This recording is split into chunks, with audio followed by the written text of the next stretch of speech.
গভীর রাতে একা শুনছেন? মনকে শক্ত করে বসুন, কারণ এই গল্প আপনার বুকের ধুকপুকানি বাড়িয়ে দেবে। আমি তখন একটা হালকা সবুজ রঙের শাড়ি পরেছিলাম। আঁচলটা একটু অসতর্কভাবে কাঁধ থেকে পিছলে যাচ্ছিল, আর সেই অসতর্কতাই হয়তো পরিস্থিতিকে আরও জটিল করে তুলেছিল। আমার নাম মধুমিতা, আর আমার বাড়ি বর্ধমানের কাছে একটা ছোট গ্রামে। আমার এই গোপন কথাগুলো শোনার জন্য চ্যানেলটি অবশ্যই সাবস্ক্রাইব করে রাখুন। এই গল্পের শুরুটা বোঝার জন্য একটু পিছিয়ে যেতে হবে। আমার স্বামী অর্থাৎ আমার বর অভিজ্ঞান আর আমরা ছিলাম সদ্য বিবাহিত, কিন্তু আমাদের প্রেমের ইতিহাস অনেক পুরনো। অভিজ্ঞান আর আমি একই কলেজে পড়তাম। সেই সময় আমাদের মধ্যে গভীর প্রেম ছিল। আমরা স্বপ্ন দেখতাম একসঙ্গে থাকার, কিন্তু ভাগ্য হয়তো অন্য কিছু লিখে রেখেছিল। এক সময় কিছু ভুল বোঝাবুঝি, পরিবারের চাপ এবং অভিজ্ঞানের জেদের কারণে আমাদের সম্পর্কটা ভেঙে যায়। সেই বিচ্ছেদের বেদনা নিয়েই আমি একটা নতুন জীবনে পা দিই, যেখানে অভিজ্ঞানের বড় ভাই অভ্রদীপের সঙ্গে আমার বিয়ে হয়। অভ্রদীপ একজন শান্ত স্থিতধী মানুষ, ব্যবসায়ী, তাই কাজের সূত্রে প্রায় বাইরে থাকতে হয়। আমি অভিজ্ঞানকে শ্রদ্ধা করি, তার প্রতি আমার একটা ভালোবাসা জন্মেছে, কিন্তু সেই প্রথম প্রেমিকের জন্য একটা চাপা ব্যথা সবসময় মনের গভীরে থেকে গেছে। আমাদের বিয়ের 1 বছর পর অভিজ্ঞান ফিরে আসে। বিদেশে পড়াশোনা শেষ করে সে এখন অভ্রদীপের ব্যবসায় সাহায্য করবে। আমাদের বাড়িতে অভিজ্ঞানের ফিরে আসাটা আমার কাছে একটা ভূমিকম্পের মতো ছিল। পুরনো স্মৃতি, পুরনো আবেগ সব যেন নতুন করে মাথাচাড়া দিয়ে উঠল। প্রথম কয়েকদিন আমি অভিজ্ঞানকে এড়িয়ে চলতাম, কিন্তু এক বাড়িতে কতক্ষণ এড়িয়ে চলা যায়? শাশুড়িমা খুব অসুস্থ ছিলেন, তাই আমি আর অভিজ্ঞানকেই বেশিরভাগ সময় বাড়ির কাজ বা মায়ের দেখভাল একসঙ্গে করতে হতো। আমি লক্ষ্য করলাম অভিজ্ঞানও আমার থেকে চোখ সরাতে পারত না। আমার শাড়ির ভাঁজ বা আমার হাতে চায়ের কাপটা ধরানোর ভঙ্গি, প্রতিটা ছোট জিনিসে ওর চোখ আটকে থাকত। আর সবচেয়ে কঠিন পরিস্থিতি তৈরি হতো রাতের বেলায়। অভিজ্ঞান প্রায়ই বাইরে থাকত। সেদিনও অভিজ্ঞান ব্যবসার কাজে মুম্বাই গিয়েছিল। সেদিন রাতটা ছিল ভীষণ অন্ধকার আর মেঘলা, টিপটিপ করে বৃষ্টি পড়ছিল। আমি শাশুড়িমার ঘরে ওষুধ দিয়ে নিজের ঘরে ফিরছিলাম। দেখলাম অভিজ্ঞান তার ঘরের বারান্দায় দাঁড়িয়ে সিগারেট খাচ্ছে। আমাকে দেখে ও সিগারেটটা নামিয়ে রাখল। ভাবি, একটু দাঁড়াও, ও ডাকল। আমি ইতস্তত করে দাঁড়ালাম। দেবর ভাবির সম্পর্ক নিয়ে আমাদের সমাজে হাজারটা কথা হয়। আমি চাইনি সামান্যতম ভুল বোঝাবুঝিও হোক। আসলে অভিজ্ঞতা নেই, তাই ভাবছিলাম যদি তোমার কিছু দরকার হয়। অভিজ্ঞান খুব স্বাভাবিকভাবে বলল, কিন্তু ওর চোখে একটা অন্যরকম ভাষা ছিল, যেটা আমি খুব ভালো করেই পড়তে পারতাম। না অভিজ্ঞান, সব ঠিক আছে, তুমি ঘুমাও, আমি তাড়াতাড়ি বললাম।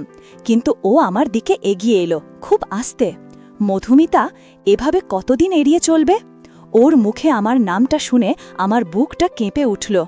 কি বলছো তুমি? আমি ফিসফিস করে বললাম। যা বলছিলাম সেটাই। এই বাড়ির বউ, আমার দাদার স্ত্রী, এই পরিচয়ের আড়ালে তুমি যে সেই পুরনো মধুমিতা, যে একদিন আমার পৃথিবী ছিল, সেটা কি তুমি ভুলে গেছো? ওর চোখ দুটো ছিল যেন অভিযোগ আর আকর্ষণে ভরা। আমি একটা লম্বা শ্বাস নিলাম। আমি এখন তোমার দাদার স্ত্রী অভিজ্ঞান, এটাই আমাদের সত্যি, তুমিও ভুলে যাও সব। সেদিন রাতে অভিজ্ঞান আর কথা বাড়ায়নি, কিন্তু সেই মুহূর্তটা আমাদের সম্পর্কের ভেতরের চাপা আগুনটাকে যেন উস্কে দিয়েছিল। এরপর থেকে বাড়িতে আমাদের দেখা হওয়াটা আরও অস্বস্তিকর হয়ে উঠল। আমি সব সময় ওর থেকে একটা দূরত্ব বজায় রাখতে চাইতাম, কিন্তু ও যেন প্রতিটা সুযোগ খুঁজে নিত আমার কাছাকাছি আসার। কখনো গল্পের বই খুঁজতে এসে আমার ঘরে ঢুকে যেত, কখনো বা রান্নাঘরে সামান্য জলের জন্য এসেও এমন কিছু বলতো যাতে আমার ভেতরে ঝড় উঠত। একদিন দুপুরবেলা শাশুড়িমা ঘুমোচ্ছিলেন। আমি আলমারি গোছানোর জন্য মই নিয়ে উঠেছিলাম।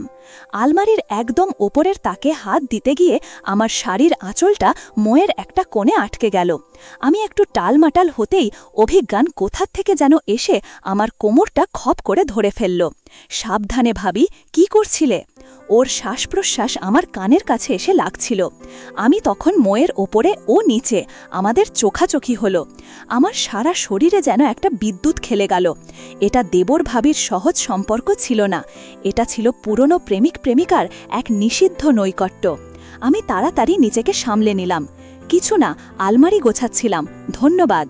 ও তবুও আমার কোমর থেকে হাত সরালো না। আমাদের সম্পর্কটা কি শুধু ধন্যবাদের জন্য তৈরি হয়েছিল মধুমিতা? আমি ওর চোখে চোখ রেখে কিছু বলতে পারছিলাম না। আমার হৃৎপিণ্ডের আওয়াজটা যেন ঘরের নিস্তব্ধতাকে ভেঙে দিচ্ছিল। ওর স্পর্শটা যেন আমার শরীরের প্রতিটা স্নায়ুকে জাগিয়ে তুলছিল। সেই মুহূর্তের দুর্বলতা, সেই নিষিদ্ধ আকর্ষণ, সেটা ছিল নিয়ন্ত্রণহীন। হাত সরা অভিজ্ঞান, কেউ দেখে ফেলবে, আমি প্রায় কেঁপে উঠলাম। ও আমার কথা শুনল না, বরং আমার কোমরে ওর হাতের চাপ আরও বাড়ল। দেখুক না, আমিও তো দেখতে চাই তুমি কি এখনো আমাকে একটুও ভালোবাসো না। তারপর ও হঠাৎ আমাকে আলতো করে মই থেকে নামিয়ে আনল নিজের বুকের কাছে। আমাদের মুখ ছিল একে অপরের খুব কাছাকাছি। সেই স্পর্শের তীব্রতা, সেই চোখের ভাষা, সেটা যেন কোনো যুক্তি মানছিল না। সেদিন কোনো মতে নিজেকে ছাড়িয়ে আমি ঘর থেকে বেরিয়ে এসেছিলাম, কিন্তু সেই ঘটনা আমার মন থেকে মুছতে পারছিলাম না। রাতে শুয়ে বারবার মনে হচ্ছিল ওর হাতের স্পর্শটা, ওর চোখের গভীরতাটা। আমি এখন অভ্রদীপের স্ত্রী, আমার একটা সংসার আছে, কিন্তু অভিজ্ঞানের প্রতি আমার আকর্ষণটা যেন কিছুতেই কম ছিল না। এর কয়েকদিন পরে আমাদের বাড়ির পেছনের দিকে একটা পারিবারিক অনুষ্ঠান ছিল। বাড়ির সবাই ব্যস্ত। আমি আর অভিজ্ঞানকে সাজানোর দায়িত্ব দেওয়া হয়েছিল। আমি একটা হলুদ রঙের শাড়ি পরেছিলাম, আর আমার কানে একটা ভারী দুল পরাতে গিয়ে ও আমার গলার খুব কাছে চলে এসেছিল। এত সুন্দর লাগছে কেন তোমাকে আজ, মধুমিতা? ওর ফিসফিস করা কথাটা শুনে আমার গলা শুকিয়ে গেল। সাজানোর কাজটা শেষ করো অভিজ্ঞান, আমি চোখ নামিয়ে বললাম। ও ইচ্ছে করেই যেন কাজটা ধীরে ধীরে করছিল। এক সময় ও দুল পরানো শেষ করে আমার কাঁধে হাত রাখল, যেন শাড়িটা ঠিক করে দিচ্ছে। কিন্তু ওর স্পর্শ ছিল অন্যরকম, একটা শীতল স্পর্শ, যেন আমার ভেতরে আগুন ধরিয়ে দিচ্ছিল। এই হাতটা একদিন আমার হাতেই থাকার কথা ছিল জানো, ও খুব হালকা স্বরে বলল। আমি নিজেকে আর ধরে রাখতে পারলাম না। কেন এলে তুমি এই বাড়িতে? কেন আমার জীবনটা আবার অশান্ত করছো? তুমি তো জানো আমি এখন কার বউ। অভিজ্ঞান এবার আমার দিকে ঘুরে দাঁড়ালো। আমি জানি, কিন্তু আমি এটাও জানি তুমিও আমাকে ভোলোনি। আমি দেখতে পাচ্ছি তোমার চোখের দিকে তাকালে, তোমার ভেতরে এখনও সেই পুরনো ভালোবাসাটা লুকিয়ে আছে। তুমি আমাকে ঘৃণা করার অভিনয় করতে পারো, কিন্তু আমাকে স্পর্শ করতে পারো না মধুমিতা। সেই মুহূর্তে আমি ভেঙে পড়েছিলাম। অভিজ্ঞান আমার হাতটা ধরল। সেই হাত ধরাটা ছিল হাজারো না বলা কথার মতো। আমরা দুজনেই জানতাম আমরা এমন এক সীমারেখায় দাঁড়িয়ে আছি যা পেরোনো উচিত নয়, কিন্তু আবেগ আমাদের নিয়ন্ত্রণহীন করে দিচ্ছিল। দিন যত যাচ্ছিল আমাদের এই লুকোনো সম্পর্কটা আরও জটিল হতে শুরু করল। অভিজ্ঞান কখনো কখনো রাতে আমার ঘরে চিঠি রেখে যেত।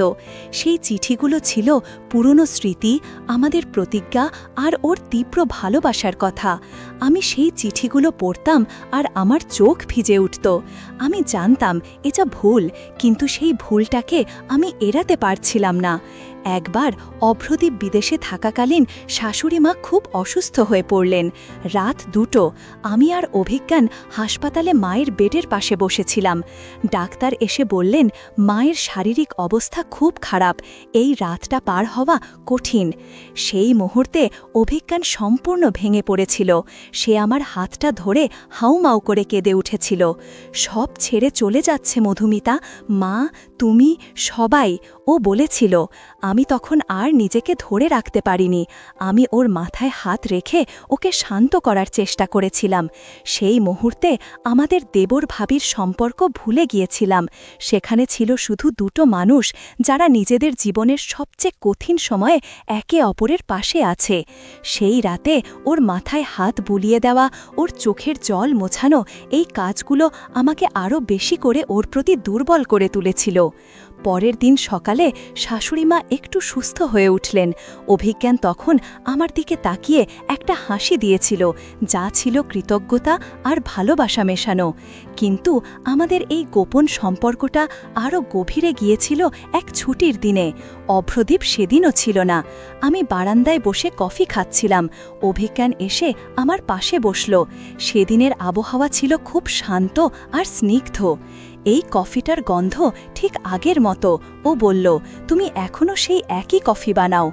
আমরা কিছুক্ষণ চুপ করে বসে রইলাম। তারপর ও হঠাৎ আমার হাতটা ধরল।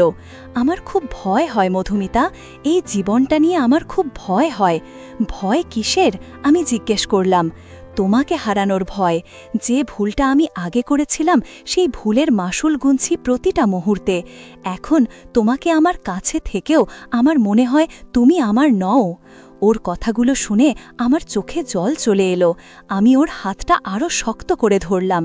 আমি এখন তোমার দাদার স্ত্রী অভিজ্ঞান, এই সত্যিটা ভুলে যেও না। আমি ভুলিনি, কিন্তু তোমার চোখের দিকে তাকালে আমার মনে হয় তোমার মনটা এখনও আমার কাছেই আছে। ও আমার চোখের দিকে তাকিয়ে বলল, সেই মুহূর্তে আমাদের মধ্যেকার আবেগটা ছিল তীব্র, কিন্তু আমাদের চারপাশে সামাজিক সীমারেখার একটা দেয়াল ছিল। আমি সেই দেয়াল ভাঙতে পারতাম না, কিন্তু অভিজ্ঞান হয়তো চেষ্টা করছিল।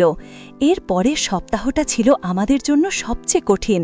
আমাদের পারিবারিক ব্যবসা সংক্রান্ত একটা বড় পার্টি ছিল। সেখানে অনেক লোকজনের ভিড়। আমি অভ্রদীপের পাশে ছিলাম, কিন্তু আমার চোখ বারবার অভিজ্ঞানকে খুঁজছিল। এক সময় আমি একটু নির্জন জায়গায় গিয়েছিলাম একটু একা থাকার জন্য। সেখানে দেখি অভিজ্ঞান দাঁড়িয়ে আছে। সে আমাকে দেখে একটু হাসল। আমার সাথে একটু কথা বলবে? ও বলল। আমরা একটা ছোট বারান্দায় গেলাম। সেখানে মৃদু আলো ছিল। অভিজ্ঞান তখন একটা অদ্ভুত কথা বলল, আমি জানি তোমার মনটা আমার কাছেই আছে, কিন্তু আমি চাই না অভ্রদার সাথে তোমার সম্পর্ক খারাপ হোক। তাই আমি একটা সিদ্ধান্ত নিয়েছি। আমি অবাক হয়ে ওর দিকে তাকালাম। কী সিদ্ধান্ত? আমি চলে যাব, এই শহর ছেড়ে, এই দেশ ছেড়ে। আমি আর এই নিষিদ্ধ আকর্ষণটা ধরে রাখতে পারছি না। তোমার চোখের দিকে তাকালে আমার নিয়ন্ত্রণ থাকে না। তুমি আমার বউ না, তবুও তোমাকে আমি অন্য কারোর সাথে দেখতে পারবো না। ওর এই কথাগুলো শুনে আমার বুকটা ভেঙে গিয়েছিল। আমি ওর হাতটা ধরলাম। তুমি কি আমার কাছ থেকে দূরে চলে যেতে চাইছো? আমি তোমাকেই ভালো থাকতে দিতে চাই মধুমিতা। আমি জানি আমি এখানে থাকলে তোমার সংসারটা হয়তো ভেঙে যাবে, আর আমি সেটা চাই না। তুমি আমার ভালোবাসা, কিন্তু তুমি অভ্রদার স্ত্রী। এই সত্যিটা আমাকে মেনে নিতে হবে। সেই রাতে অভিজ্ঞান আর আমি অনেক কথা বলেছিলাম। আমরা দুজনেই পুরনো দিনের স্মৃতি নিয়ে কথা বললাম, আমাদের প্রেমের কথা বললাম, আর সেই সাথে আমাদের পরিস্থিতির জটিলতা নিয়ে আলোচনা করলাম। সেই রাতে আমাদের মধ্যে শারীরিক নৈকট্য ছিল না, কিন্তু আবেগিক নৈকট্য ছিল চরম। দুজনেই জানতাম আমাদের পথ আলাদা হয়ে যাচ্ছে, কিন্তু আমাদের ভালোবাসাটা হয়তো থেকে যাবে। পরের দিন সকালে অভিজ্ঞান চলে গেল। আমাকে একটা চিঠি দিয়ে গেল, যেখানে সে লিখেছিল, ভালো থেকো মধুমিতা, তুমি আমার ভালোবাসা, কিন্তু আমি তোমার জীবনের সমস্যা হতে চাই না। আমাদের প্রেমটা আমাদের মনের গভীরে লুকিয়ে থাকুক। কখনো যদি মনে হয় আমি আবার ফিরে আসব। অভিজ্ঞানের চলে যাওয়াটা আমার জীবনে একটা বিশাল শূন্যতা তৈরি করেছিল। আমি অভ্রদীপের প্রতি আমার দায়িত্ব পালন করছিলাম, কিন্তু অভিজ্ঞানের স্মৃতিটা সবসময় আমার মনের ভেতরে ঠেকে গিয়েছিল।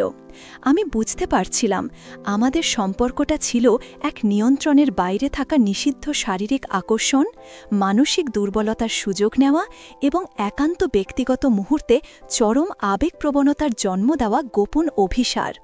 এই স্মৃতিগুলো আমাকে প্রতিটা মুহূর্তে তাড়া করে বেড়ায়। আজও যখন বৃষ্টি পড়ে, তখন আমার মনে পড়ে সেই রাতের কথা, যখন অভিজ্ঞান আমার কোমরে হাত রেখেছিল। আজও যখন আমি হলুদ শাড়ি পরি, তখন আমার কানে ওর ফিসফিস করা কথাগুলো শুনতে পাই। আমি জানি আমি অভ্রদীপের স্ত্রী, আমি সুখী, কিন্তু মনের এক কোণে সেই পুরনো প্রেমিকের জন্য একটা গভীর ব্যথা সবসময় থেকে যাবে, যে একসময় আমার বরের ছোট ভাই ছিল। এই গল্পটা আমার জীবনের সবচেয়ে গোপন আর সবচেয়ে নিষিদ্ধ গল্প, যা আমি কারোর সাথে কখনো শেয়ার করতে পারিনি। এই সম্পর্কটা ছিল একটা আবেগিক ব্ল্যাকমেল, যা আমাকে প্রতিনিয়ত দুর্বল করে দিত। কিন্তু আমি শেষ পর্যন্ত নিজের সীমানা বজায় রাখতে পেরেছি। কিন্তু সেই আগুনটা আজও ভেতরে ভেতরে জ্বলছে। এই ছিল আমার জীবনের এক নিষিদ্ধ অধ্যায়।